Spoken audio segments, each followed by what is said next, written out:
All right, Vin, I'm really excited to discuss the new You're XX. gorgeous. Thank you, but I would love to discuss God, the I wouldn't movie. mind. Just give me a little peck on the cheek. Vin, that's really sweet, but I would really I love love to discuss you. I just love you. All right, I think we're gonna call the interview that security. Don't get them in. Ken, I just want a little peck on the cheek. Can you give me that for little Vin? Vin, please, I'll only do this if I'll you can put you in sing. Fast and Furious 10. Starshine on a mountain tonight. Would you give me again? I'm not going to do this bit. And we've My drawn the name's line. Oscar. And my That's name is where it Carl. My name's Oscar, and this is Who Would Watch This. Who would watch it? To explain our opening gag to the listener over the musical credits, we were doing a riff on when Vin Diesel made a lot of female interviewers uncomfortable. He pretty much went, how can I ruin my career? And yet, he then got this and every Fast and Furious.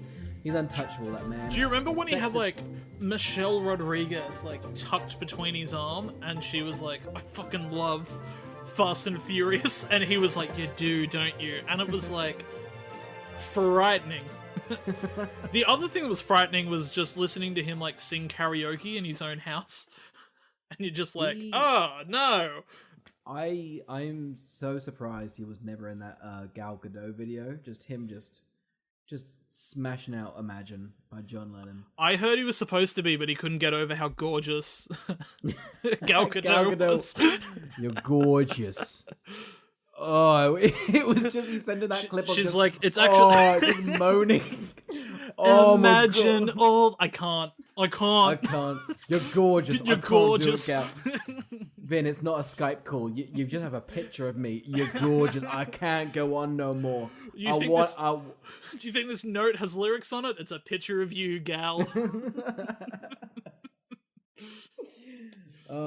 It'd be fun if you were in a crowd and like there's a bunch of you and Gal Gadot was in there. You go, all right, guys and gals. Guys and what a that was a bad joke, but I loved it. It was a bad joke. It wasn't good. I also butchered it. Go on. Do you remember when Vin Diesel like unveiled his single on like Ellen? And it was like people dancing on television screens, and it was A, after Ellen ended up being a giant asshole, and B, coronavirus, and we were laid with a Vin Diesel single, and I was like, stop, the pandemic's enough, will you just stop? He's already dead. Ellen's like, check under your Zoom call, there's a CD with your name on it. Oh, okay. Carl, welcome to Who Would Watch This, the podcast where we watch a film, chat about the film, then try and figure out who would watch this. Today we're discussing the Vin Diesel classic, XXX3, The Return of Xander Cage. It currently has a 45% on Rotten Tomatoes, a 2.3 on Letterboxd, and a 5.2 on IMDb. Oscar, what is the plot? Xander Cage is brought back into the action when his former leader, Gibbons, played by Samuel L. Jackson, he must then now find... Okay, let me figure this out.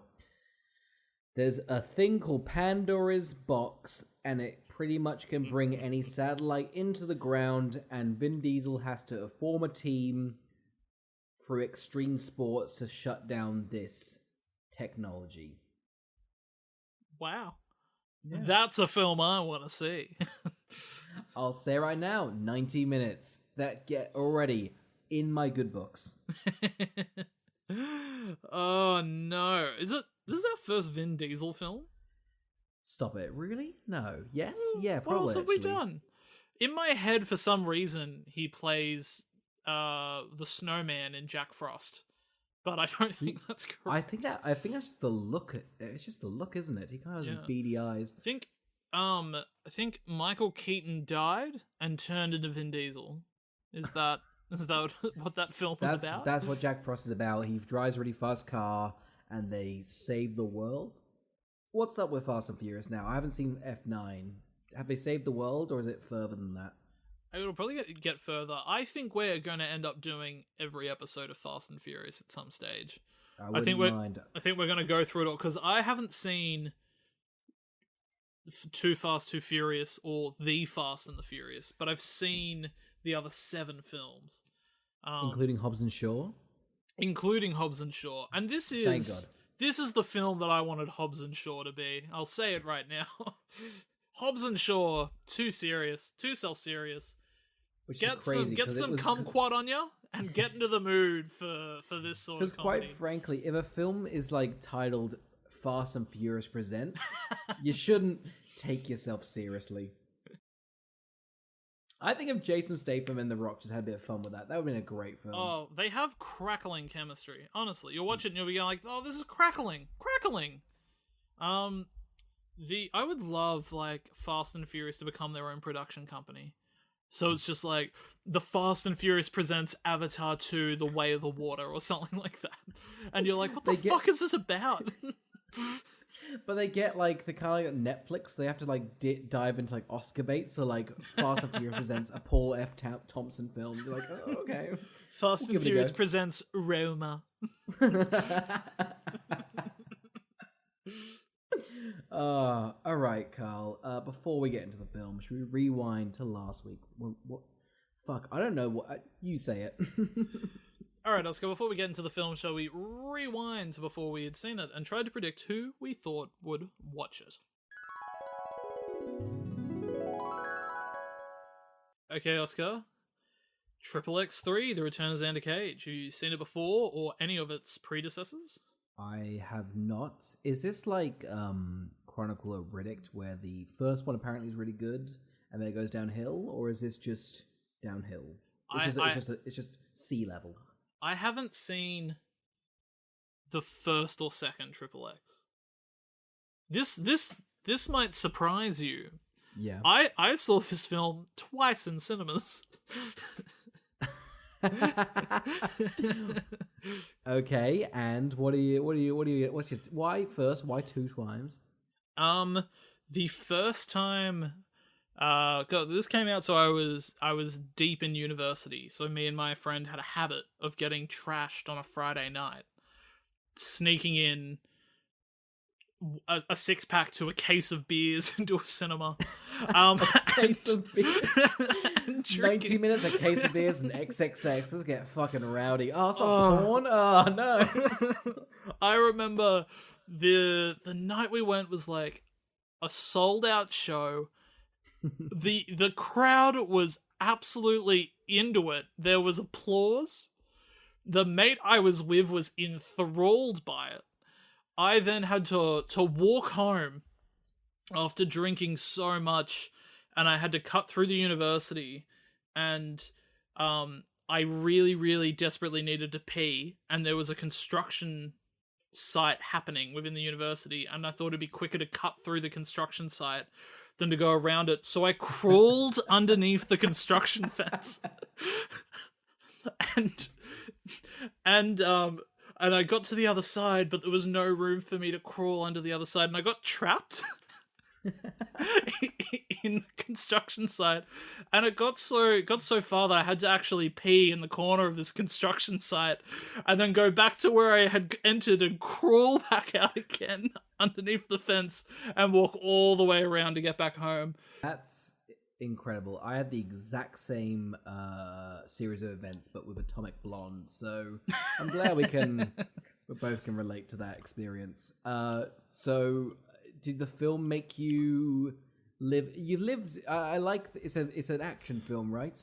I like that your sense of action was crawling, pissing, and then stepping on glass. Essentially, what I assume Vin Diesel gets up to in the movie. Yeah. I haven't seen this movie sober once, and I've actually seen it 4 times. This will be my 5th viewing. I've seen it in double. I've been drunk. I have a rule of thumb: if Vin Diesel is in your film, watch it drunk, and you'll have a pretty cracking time. How was Saving Private Ryan drunk then? Sorry. Harrowing. I cried for hours. That I did a double bill of that and the pacifier drunk. They're both a rip-roaring time. Yeah, so Oscar, who do you reckon this film is going to be for? If you couldn't get a ticket to Fast and Furious and you're blind drunk, this is for you. This is your film. Carl, who would watch this? This is for drunk people and whoever sold out that showing the night that I saw it for the first time. You know who you are. Sober. Yeah, you know, we have names and numbers. I just realized I have a giant habit of wanting to just have a nice meal during a Vin Diesel film, because I smuggled in so much Mexican food for Hobbs and Shaw. And you know what? I saw Hobbs and Shaw when I had that awful fucking virus. That way, the one you like almost die. We have you snuck off to the cinema. Yeah, ate Mexican. No wonder you were sick for that long. That's on you. I didn't stop. I remember because I had so much time off work and I was so sick, but I didn't want to miss two films, and they were Hobbs and Shaw and Midsummer. Arguably, one of those was worth missing, and it's Midsummer. Bam! Again, A24. More like Florence Meh. Am I right? Comedy. Florence Pooh. It's right there. Come on.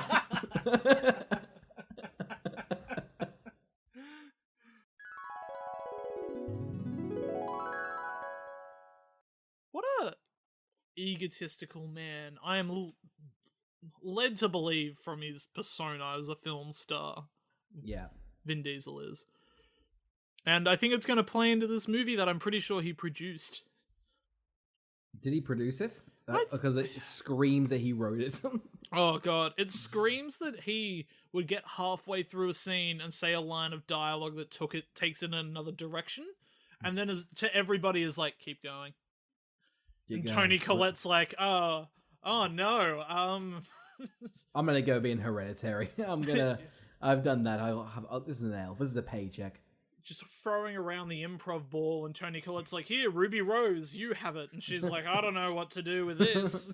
Let's start off with the cool... This is... I'll be honest, these titles set up the mood for the film pretty quickly. We get... I've written CGI epic satellite, cool music, techno wires, button credits.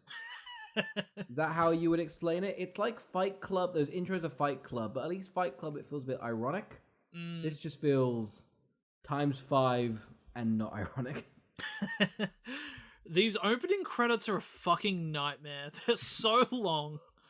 And you're like, do I need to see this much of a satellite?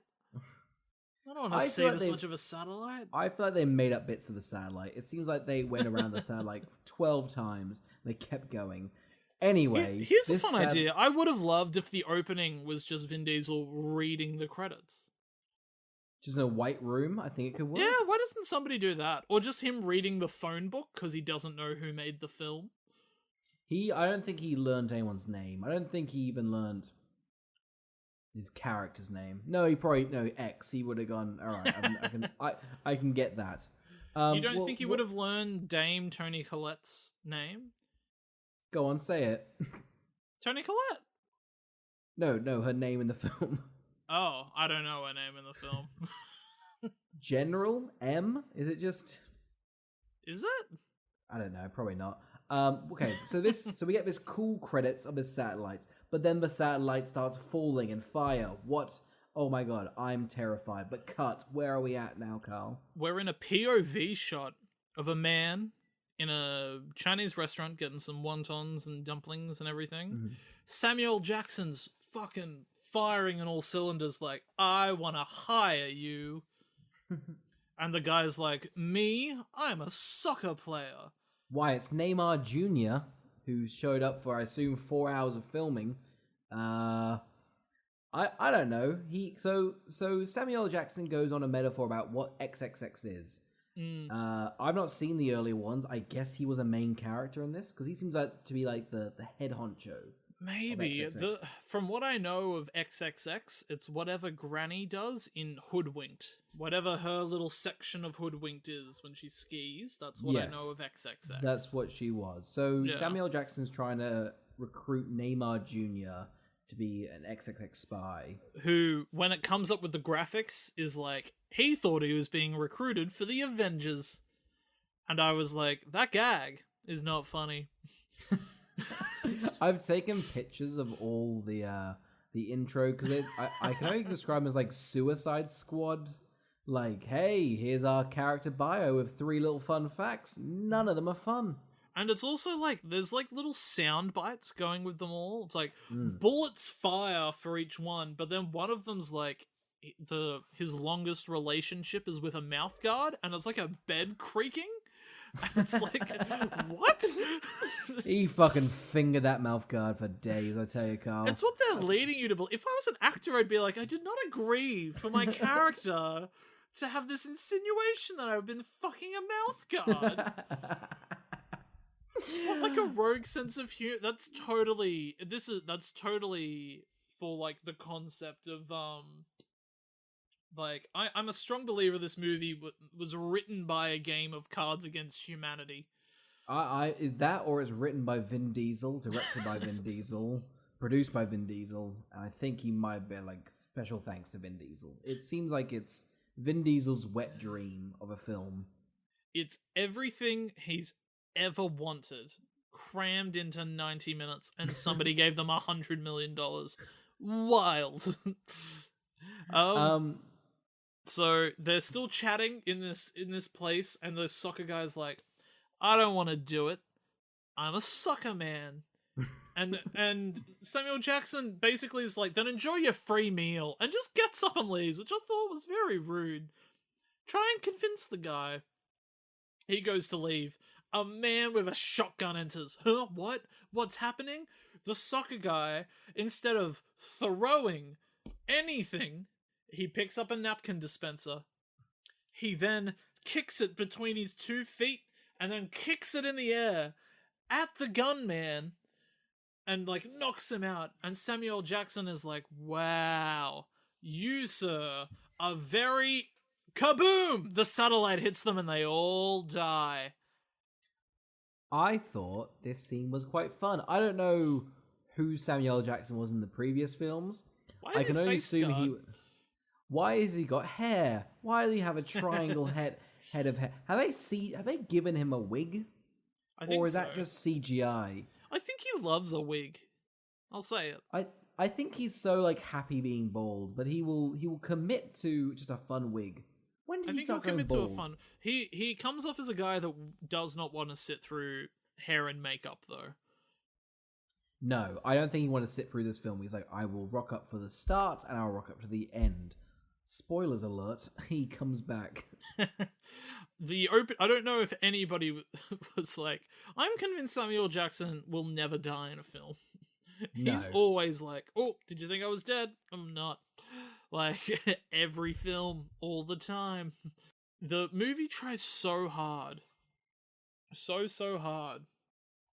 To keep on being like, there's a reason we want XXX people as spies. And every time you're like, nah.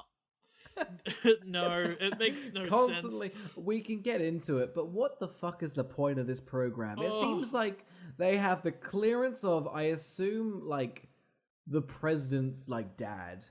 And they have the skills of guys. That's all their skills boils down to. Vin Diesel is... We'll get into it, because...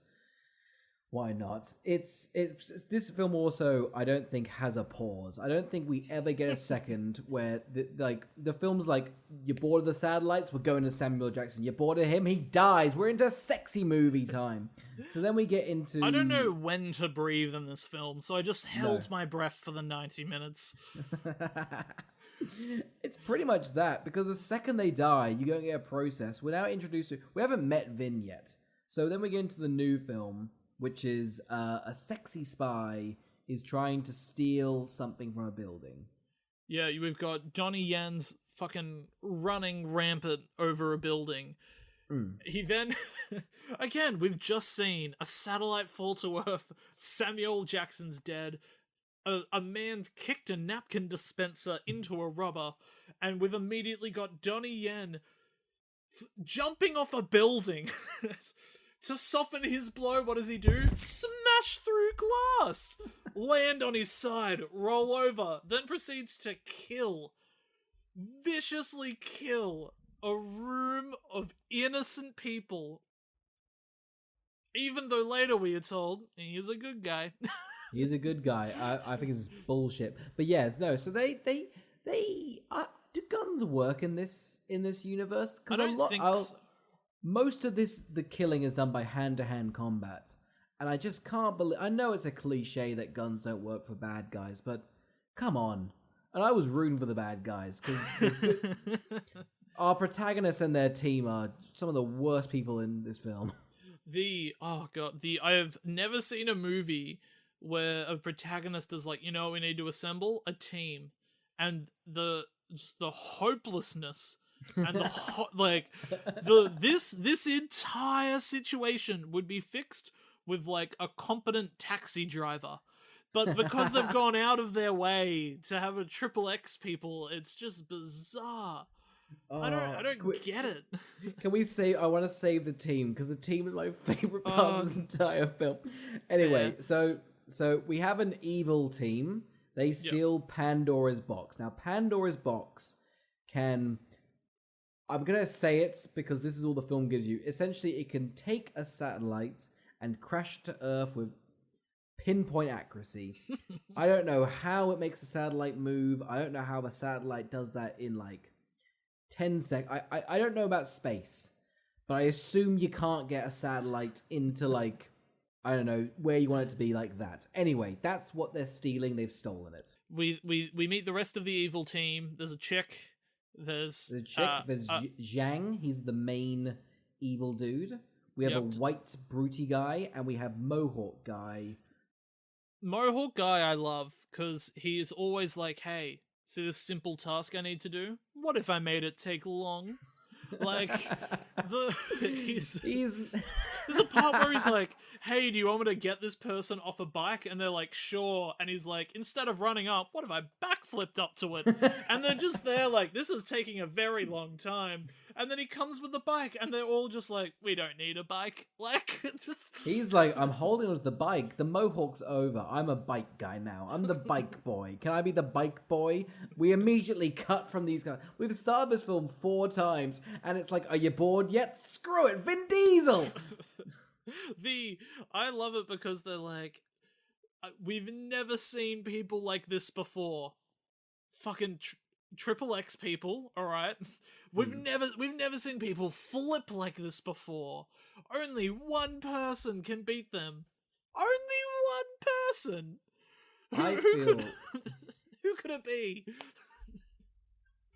You put yourself, okay, you see, okay, you got like a guy who can like karate, a chick, a big muscly dude, and Mohawk guy.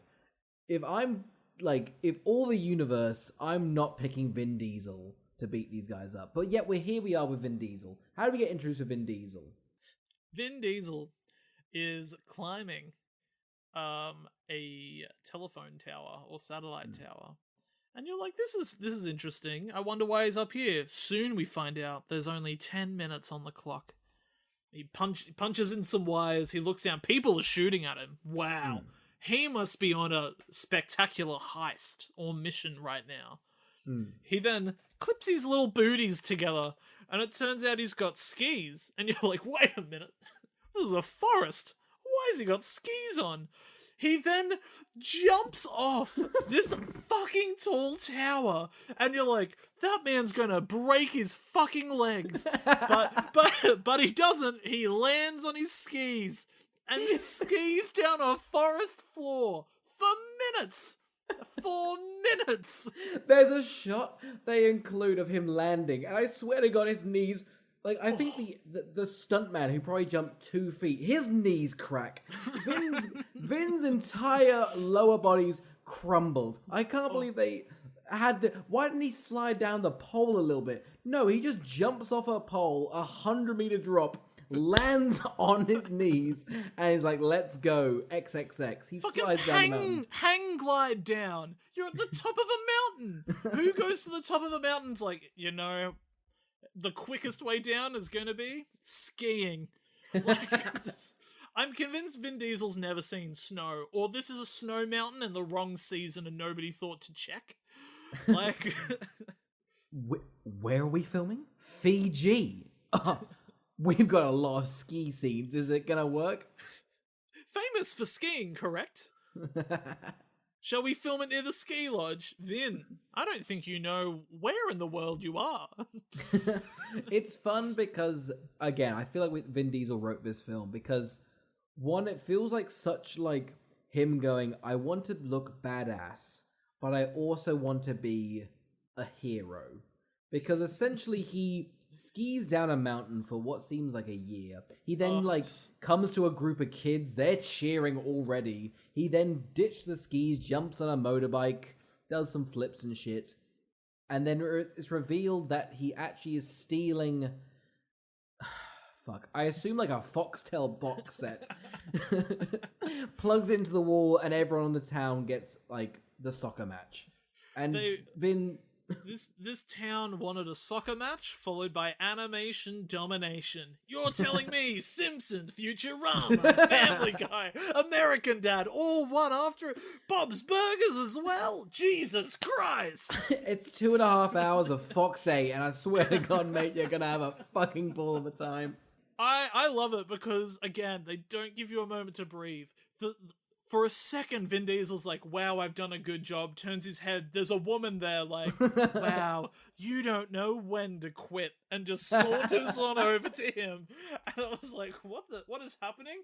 Within seconds, he has fucked this woman and left. It's an introduction that only Vin Diesel could write. He pretty much skis into her pussy, and she I'm pretty sure she says, wow, I've literally never had a man like that. And he's like, gotta go kill somebody. She's like, I'll never walk again. What will I do for work? And he's like, I don't know. I've already left. Like...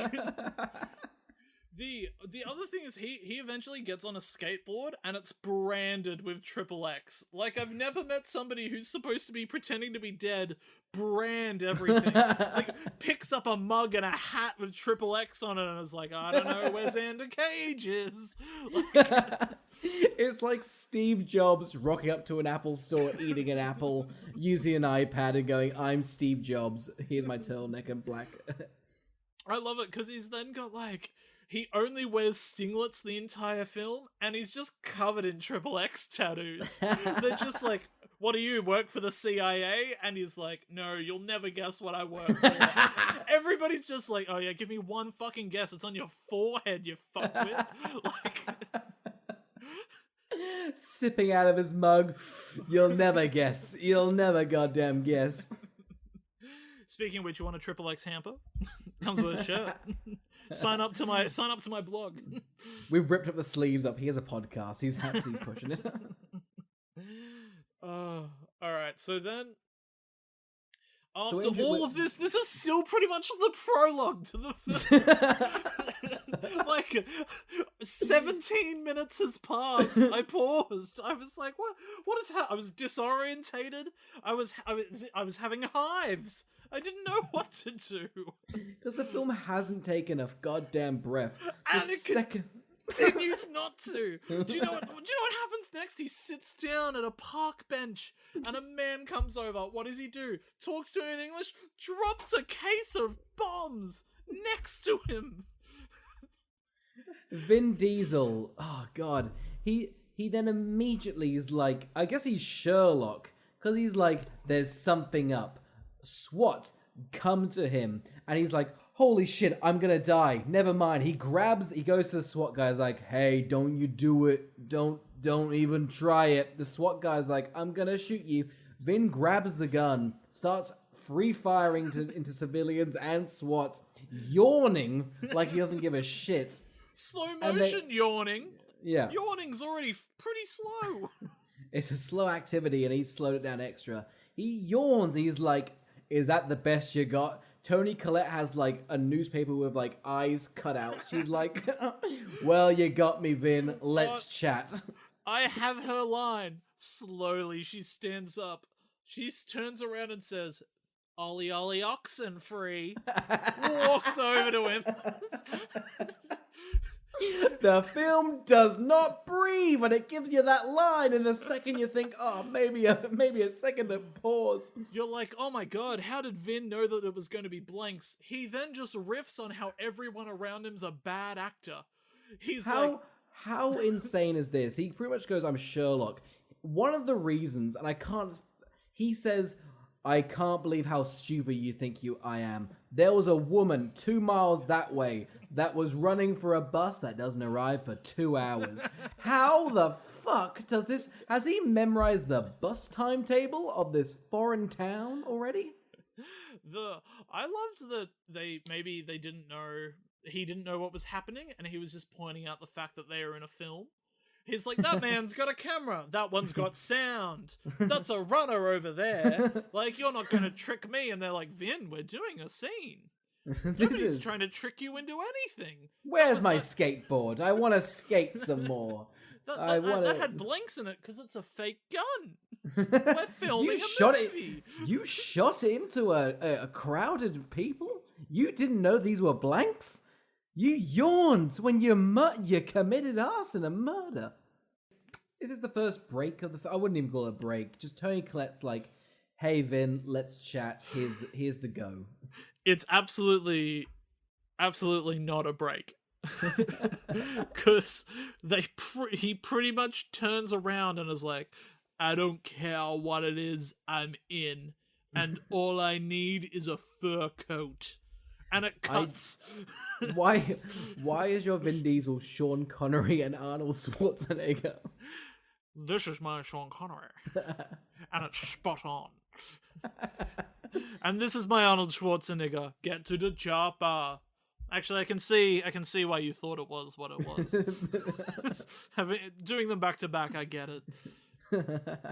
Okay, yeah, so he agrees to the mission. I don't think he's even been told what the mission is. Toni Collette's like, something got stolen. He's like, I'm in XXX. Let's fucking go. London. We're in London.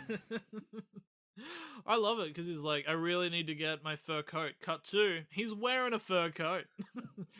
This, I can't stress to you how funny. I could not stop laughing. When he rocks up, he's trying to be inconspicuous. He rocks up in a pimp fur coat and is like, do you think anyone will notice me?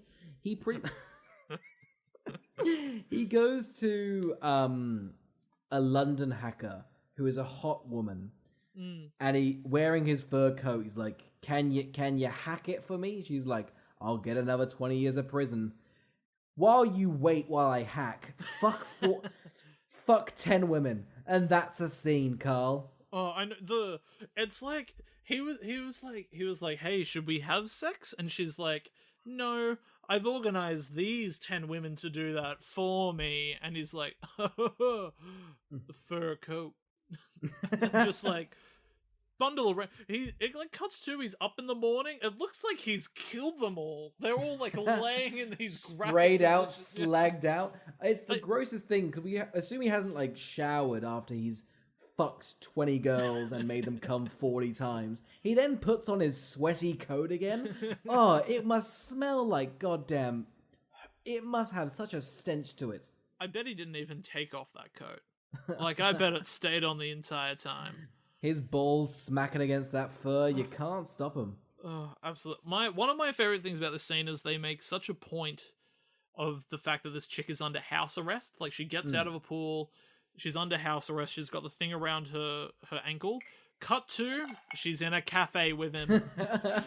She's hacked away, and he's like, thank you for the files. And I was, what happened overnight? You risk getting another 20 years in prison, and you've gone to a cafe. To go to like a Witherspoons, it's not fucking worth it. So she hacks. Oh, they keep talking about it. It's called Pandora's Box, but she's hacked where it is. So now they know where. What do you call the team? I've got them like Zhao and the 4 other people. What have you called them? I haven't called them anything. In fact, I think I call them. I've just called Donnie Yen, and then I've ignored every other character in my notes.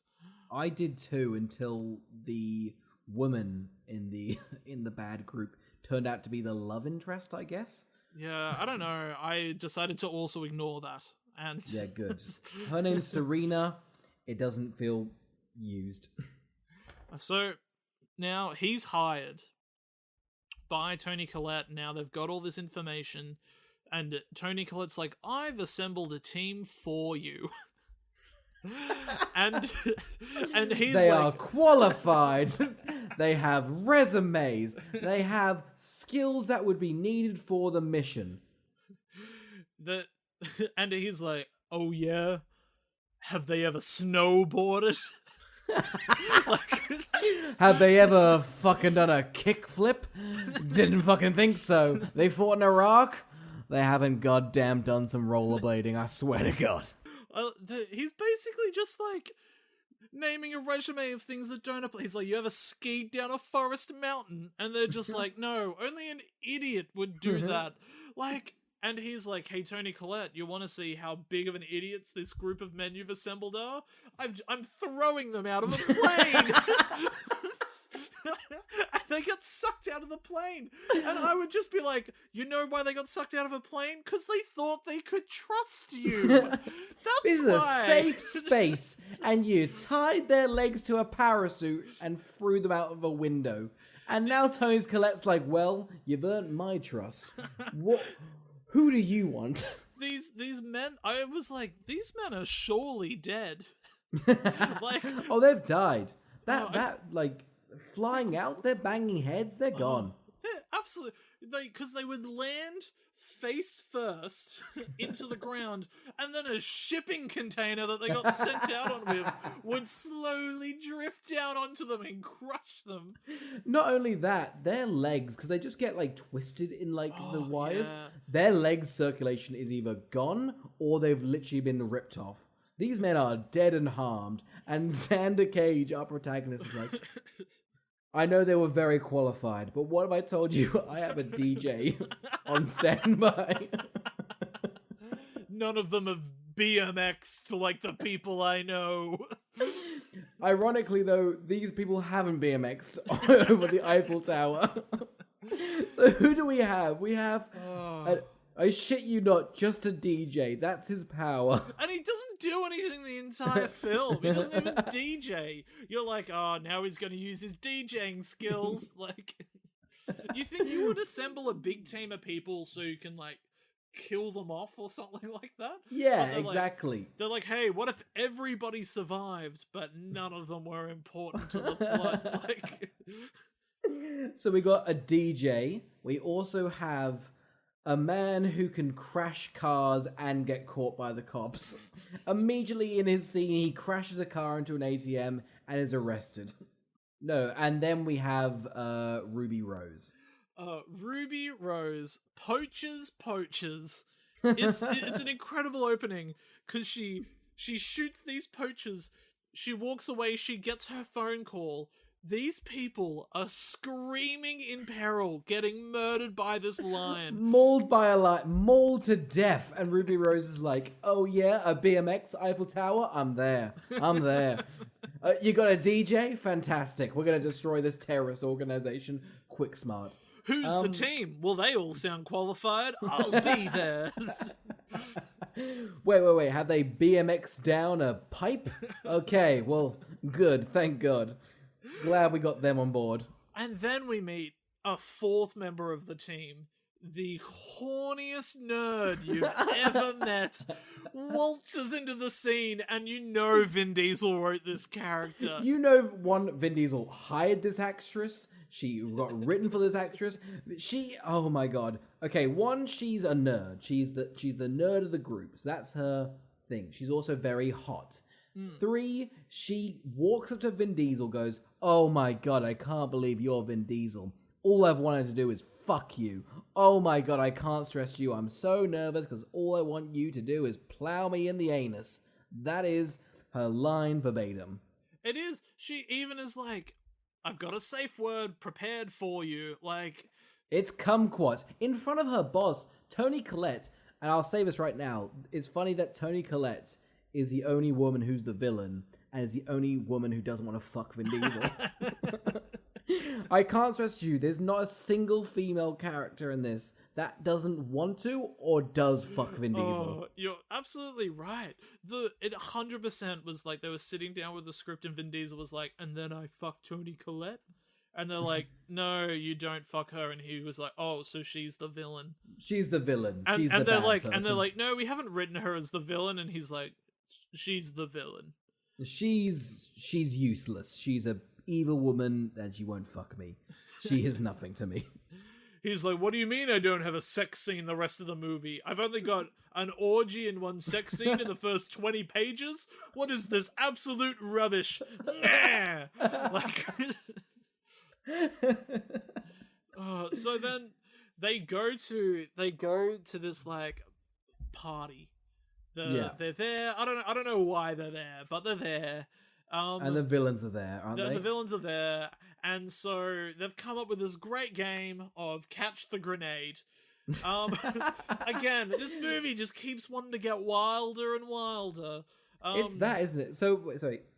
So Zhang, who is the like leader of like the evil group, and Vin Diesel sit down at a table. The DJ's DJing because that's all he does for the film. And what's the premise? They're like, give me Pandora's box. They start like playing like not Russian roulette, but like grenade, hot potato. That's it, hot potato they call it. Yeah, the Vin Diesel's like, what if I told you there's a grenade here? And somebody catches it and they're like, what if I had another one? And you're just like, what? What is happening? Ruby Rose is like, I can take them out in a heartbeat. And I'm like, well, that would kill all three of them. Things get out of hand. The SWATs turn up. They have to go on the run again. Vin Diesel and Donnie Yen get into a motorbike chase through a forest. And you're like, wow, how is this chase going to up the stakes of the skiing chase from before? We've already seen jungle foreplay. What else could there be? And they posit the question, what if skis came out of a motorbike? And you're like, wait, what would that do? And they were like, well, it makes it ride on water, of course. No, it doesn't. It's like, you know in SpongeBob how they have like the fun pedal bikes that have like the propellers? It's like that. That has more logic to it than these motorbikes. It's just a motorbike with like a piece of plastic underneath the wheel. It sinks immediately, right? Like it just should. sinks. Well, it would. Okay, I think it might work if it was like a flat ground and you could kind of like skid on it. But Vin Diesel literally goes under the water with this bike. I have no idea how. I have no idea how he comes. Donnie Yen goes over a wave like a jump. Yeah, I don't get it. I blinked. They were in the jungle and then they were surfing. How do they transition? Oh my! I don't know because I'll tell you. Like, I think as I said last week, I've seen this film 4 times prior to this. I did not remember this sequence in the film. I thought, was this an extended cut? I don't remember this at all. I feel like I would remember skiing, motorbiking on water.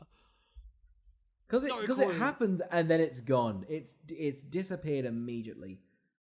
But also, why do you have to be good at XXX shit to do this? Well, they're not good at triple. But DJ ain't surfing on the fucking waves. He was still like on the turntable. He didn't even get to there. Vin Diesel's the guy's like, "How do you want to use me?" And Vin Diesel's like, "I don't know, get drunk." Like, well, also the guy who crashes cars, who's like the Hound in Game of Thrones, he's told to stay on the boat. Yeah, I don't. What's the point of us? I love Vin Diesel being like, "We need a big team," and Tony Collette's like, "I don't know, do you?" And Vin Diesel's like, "I need a boat guy, I need a drunk guy, I need a gun girl, and I need me." Do you have grenades? I need that desperately. No, pins out. Why would you take the pins out now? I'll carry them in like this. You've got a 13-hour flight ahead of you before you even land at that party. Why do you want the pins out now? He was holding the grenade, just so angry on the plane. It's like, oh, I'm triple fucking X, baby. Him going through customs? They're like, yes, you seem like a nice, bald white man. Continue through. What's that? XXX on your face? Well, you can't be a terrorist. Oh, thank God he only has loose grenades in his bag and is holding them. Pins out. all right, flag this guy. I'm pretty sure he's a DJ. Yuck. So then after this scene, turns out there's another box out there, and they'd just been chasing the prototype of the box.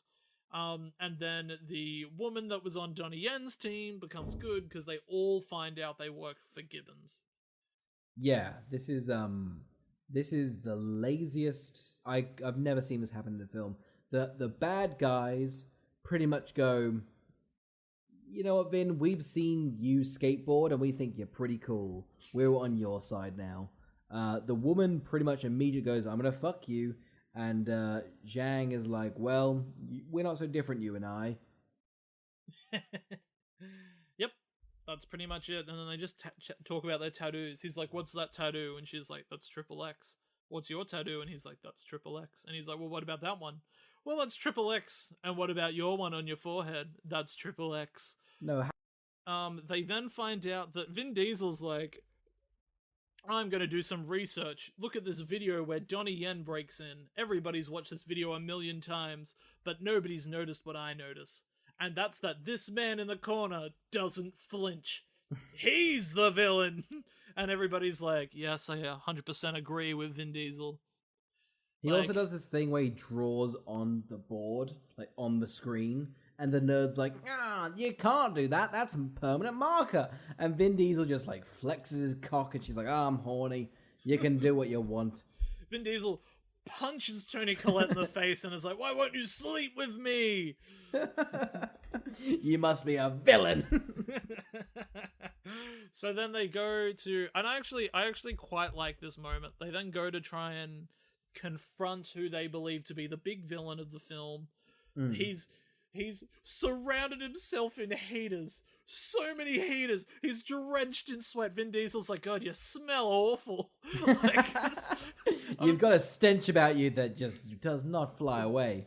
It's like, God, you're going to come up with a cool villain. Their final sequence is going to be in amongst heaters, sweating profusely, being like, nah, the box is mine. Nah.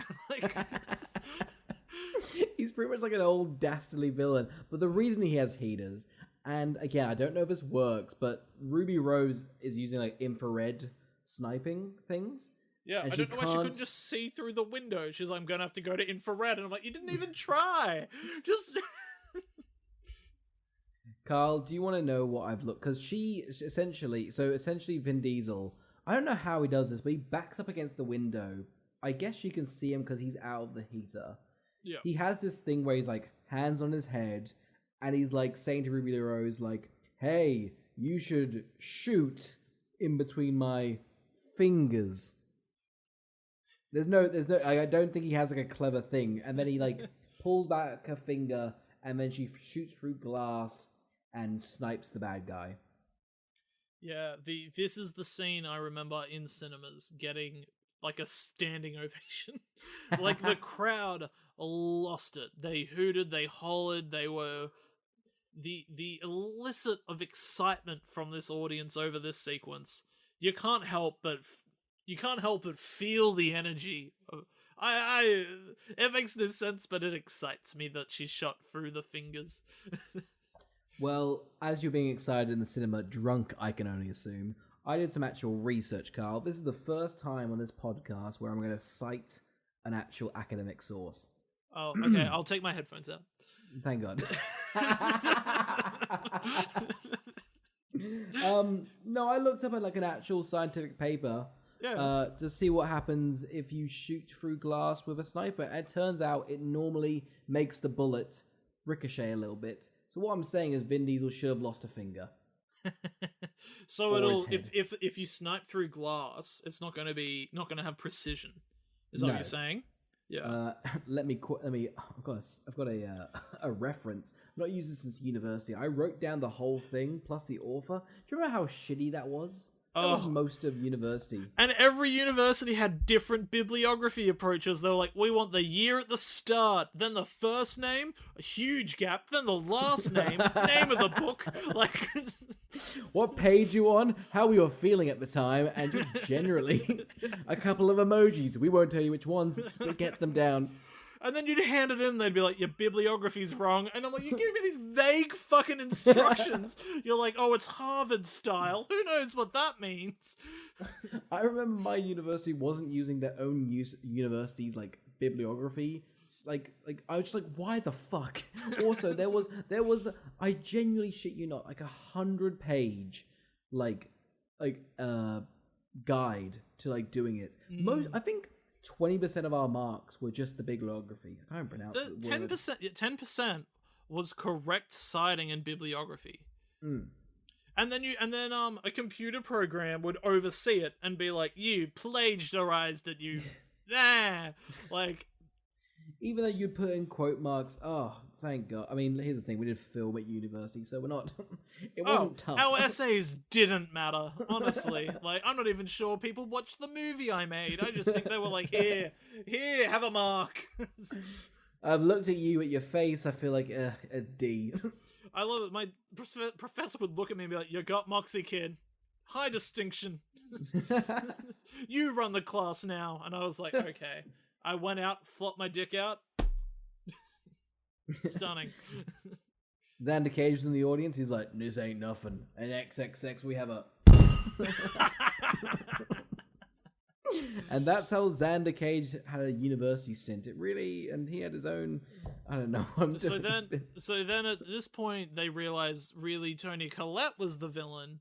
And I don't know why she wants the Pandora's box, but she wants everybody dead. And... Donnie Yen, and then Donnie Yen, Vin Diesel, and Toni Collette are on a plane. Oscar, why is Toni Collette a villain? Toni Collette's a villain because she's like, hey, if every world leader thinks that the satellite technology doesn't exist, then we have the power. Right? Yeah. It's something lame like that.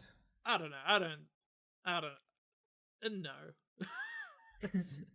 No, I don't think that this is a thing. No. Anyway, so but also the movies made you suspend so much disbelief.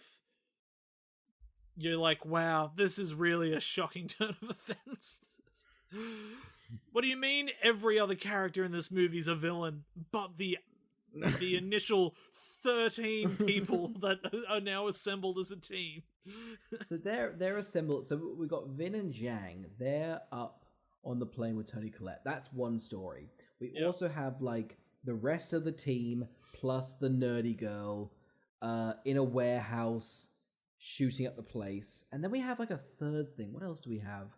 I just remember it flip-flopping between them on the plane and them in the warehouse, and like every 2 minutes, when the second it got even slightly boring, it swapped to the next one. It's just shooting and stabbing. There's not a we haven't breathed again. It's like we're an hour 20 into the film. If you thought, wow, Vin Diesel's team he assembled is so fucking incompetent.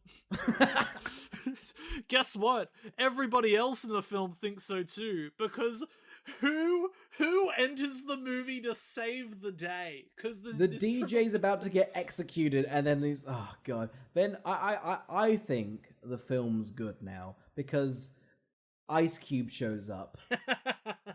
And even saying that sentence, they know this film is shit. Ice Cube rocks up with a grenade launcher and shoots a bunch of people, and the team are like, "Yahoo!" So Ice Cube's the star of the second one.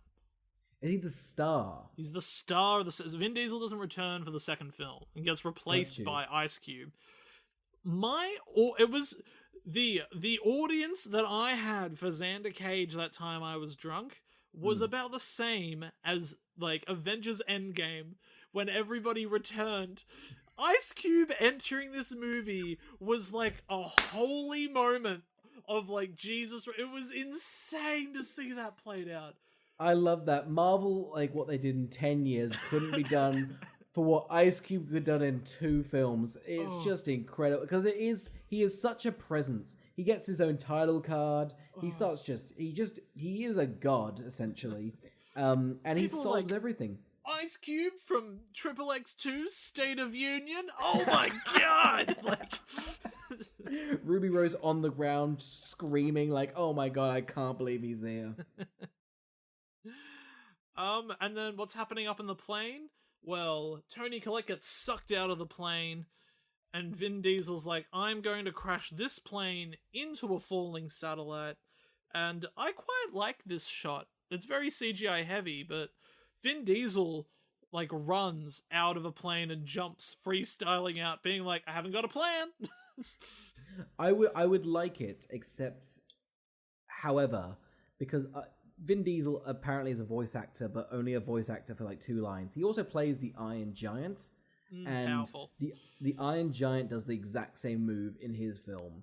So I think Vin Diesel has just recycled his own shit, except in that Iron Giant dies. Vin Diesel didn't want to die. Anyway, he jumped out the plane. He then goes onto like a cargo crate's falling. I don't know how he gets over to it. I don't know how skydiving works without a parachute. People seem to be able to, like, you know, when they're like, oh, I need to get to that person to hold on to them because they've got a parachute, and they like curl up or something, and they like fall quicker, and they glide over to them. If you're falling, how can you even move left and right? I feel like you must have a lot of training, a lot of XXX training. So there you go. But real quickly, who's on the plane, Carl? Who's on the plane? Just so we can recap this. Donnie Yen, Who was Tony Collette. cool? And I don't know who else. Bad guys? Well, the bad guy. Just so you know, you said Donnie Yen. Where is Donnie Yen? He's on the plane. And where is he after this? On the ground. Yeah. Does he fall out with a parachute? I have no clue how the fuck he gets here. Because essentially all the gang is waiting by Vin Diesel's crate as it smashes into the ground. And he walks out like, wasn't even harmed. Ahaha, XXX. I love that he just keeps referencing him. XXX! Anyway, they all like. What's that you said over there? XXX. Who are you over there? XXX. They all. I can't believe they all pretty much clap at Vin Diesel. Ice Cube has time to go get his car, does a drive-by, and he's in a sick car. He's just like, ha! I guess we're all XXX. That's pretty much the film. Well, now hang on. We have a tasteful service for Gibbons, Samuel L. Jackson, who died earlier in the film. Why did it take this long for him to have a service? Well, here's the thing: the film actually gets it pretty right. Funerals normally take 14 weeks. So I love the idea that the movie was like, oh, did you not think this was wild enough? It's taken place in 48 hours. Like. There's no time. Anyway, they're doing the funeral. Vin Diesel's up in like the top pews of the church, and Samuel L. Jackson taps him on the shoulder like, I'm alive. XXX. Pretty much goes like, you're gonna be ready for more missions. Just so we know, XXX has more clearance than like the CIA, the Secret Service, MI6. What's his next mission? Is he gonna like solve the Iraq situation with like a scooter? I don't know. I would love it if the next one scales back and is like a Knives Out scenario. Just a domestic dispute. Little mystery. You ever BMX'd off of a off of a Christopher Plummer? I didn't think so.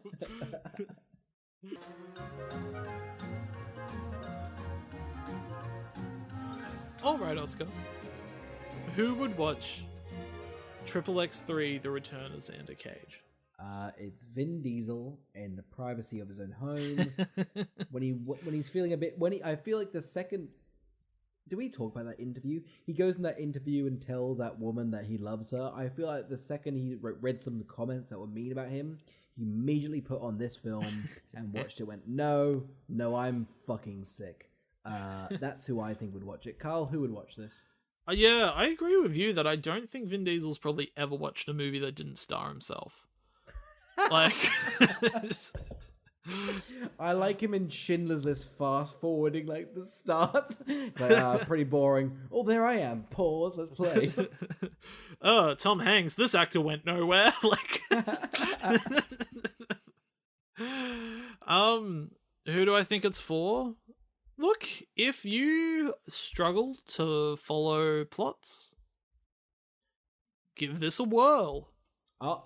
Real quickly, before we say this, I think this is probably the funnest one we've ever done. It's easy top 3 or 4 films, fun-wise, that we've ever done. So much fun.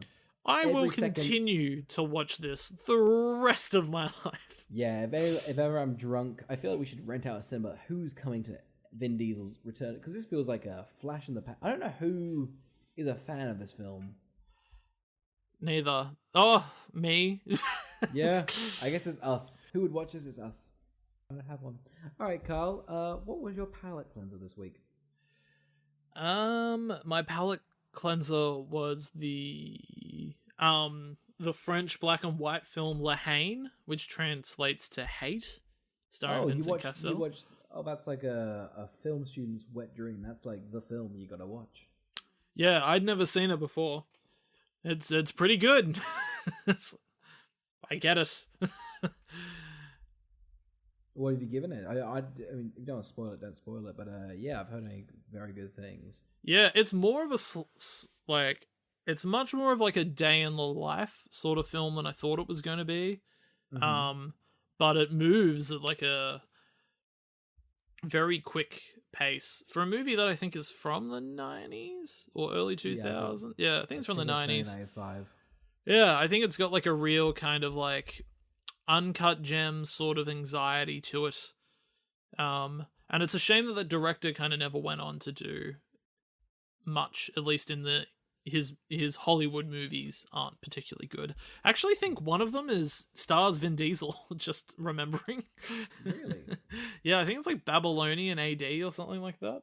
Babylon AD? The Bureau, Rebellion, Babylon AD.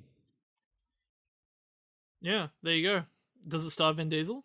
It does star Vin Diesel. I knew it. So yeah. It's gritty, and it's got almost a worse score than this film. Oh, do we add it to the list? Maybe. Oh god, it looks so of its time. No, I don't want to watch that. Fair enough.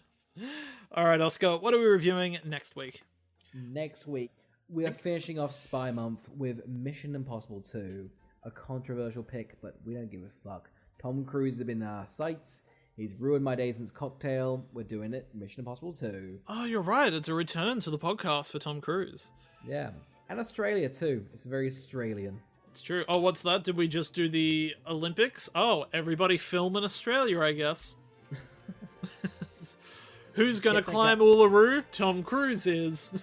Is that actually a scene? That's the opening credits. God, do they all start with him climbing a rough mountain? He loves to climb stuff. You know what he then does? He skis off Uluru. Oh, good. It's tasteful and culturally sensitive. Thank you for listening. Thank you for listening.